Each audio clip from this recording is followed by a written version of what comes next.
scales, and this is part of that. What I'm saying really is that time is a fractal structure. It can be defined by a limited set of variables and then iterated on the micro scale, the macro scale, the human scale. They're all operating under the same architectural constraints, but at different scales. You know, when I talk to my friends in the EEG world, I do a lot of EEG spectral analysis and stuff. They think I'm nuts. Well, I say, well, if you want to buy my machine and operate, this is how the universe is. And when I speak in these terms, it's like it's in a big hall, you know.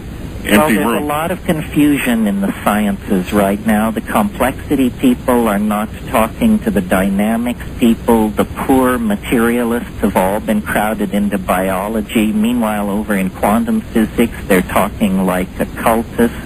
And none of the news has reached psychology and sociology yet. The house of science is in incredible disarray, and it's because science's wish to describe nature, they've now dispensed with all the easy stuff. Now we're asking questions like, what is language? What is mind? What is process?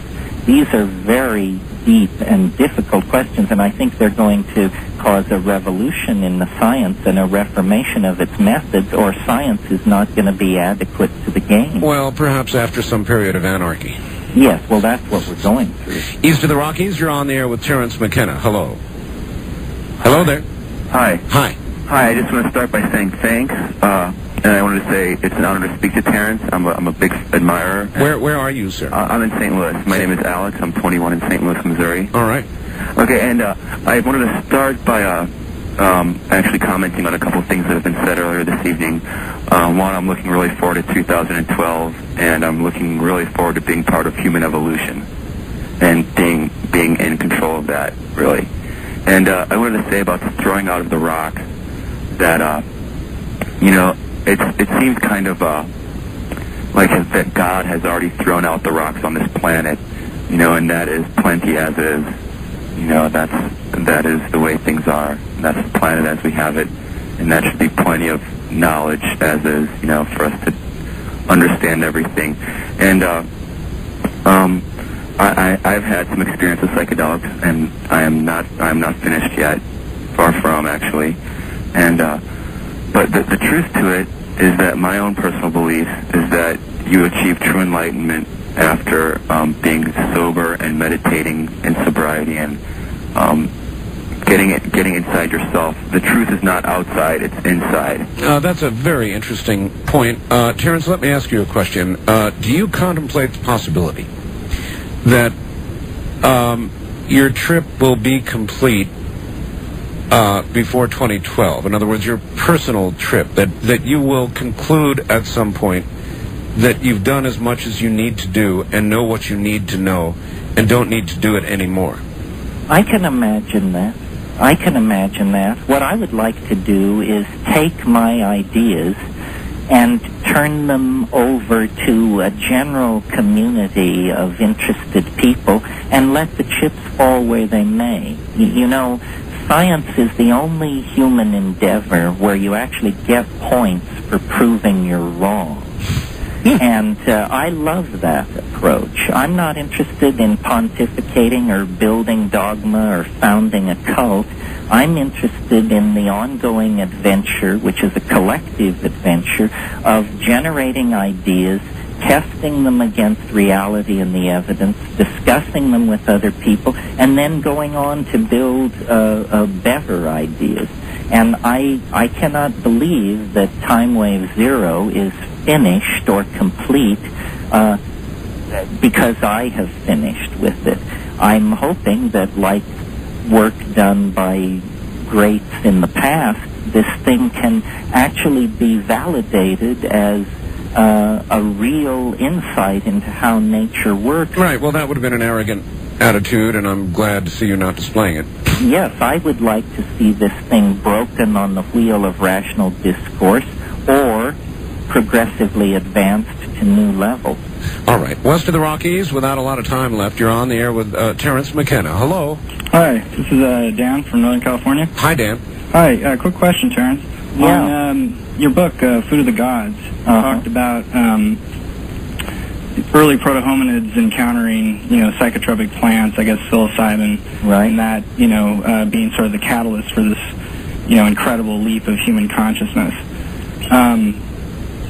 What about the next step in our evolution?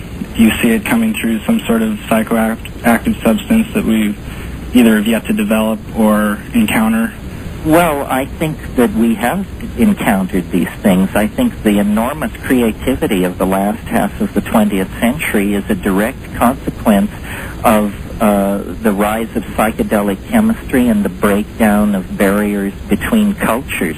In other words, most of the people designing and building the Internet have psychedelics in their past.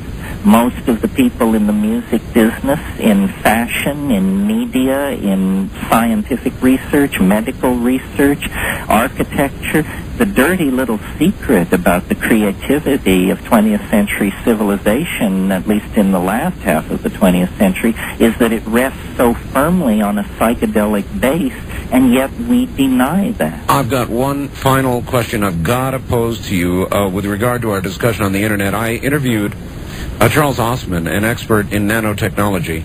He predicts that within the next few years, or even less, we will begin to encounter sentient entities within the Internet. Artificial intelligences, I believe that will happen. Hans Moravec has written a lot about this. He would be a guy for your show, Art. And he's talked about how these AIs, these artificial intelligences, they learn 50,000 times faster than a human being.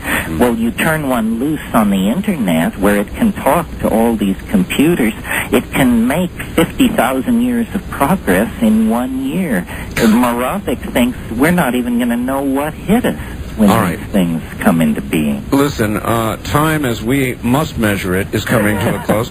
How many books have you written? 5 or 6. Invisible Landscape, Food of the Gods, Magic Mushroom Grower's Guide, True Hallucinations, Archaic Revival, on and on.